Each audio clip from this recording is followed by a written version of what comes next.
In the moonlit darkness that blankets the Tanzanian island of Pemba, an ancient evil prowls. This malevolent entity, known as the Popobawa, emerges from the shadows, changing form at will. Sometimes it's a monstrous bat, its wings slicing through the night air. At other times it assumes a chillingly human-like shape. But beware, for it shows no mercy, and the Popobawa is no respecter of day or night.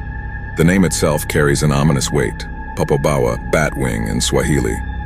Its sinister legend is relatively recent, born from the turbulent aftermath of a nation reeling from the assassination of its president. Yet in the span of a few decades, the Popobawa has etched its terror into the souls of the island's inhabitants. The tales speak of a horrifying pattern. The Popobawa does not discriminate. Its targets are chosen at random. However, one horrifying detail stands out in these gruesome narratives: the spirit's vile predilection for sexual assault upon men. After a Popobawa encounter, survivors bear a harrowing burden.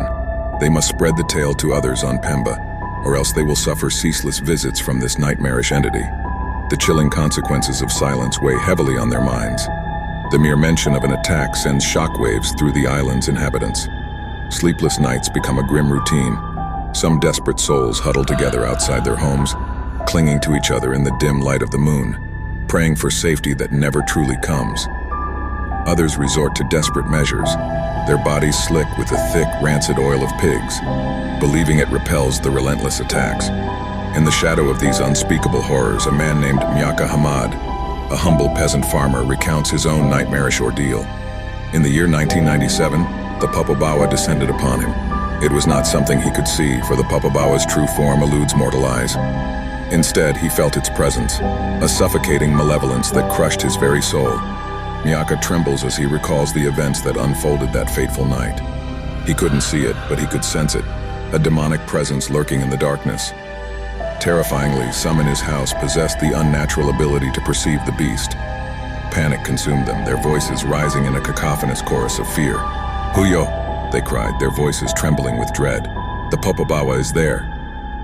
As the terror engulfed them, Myaka Hamad felt an excruciating pain radiate from his ribs.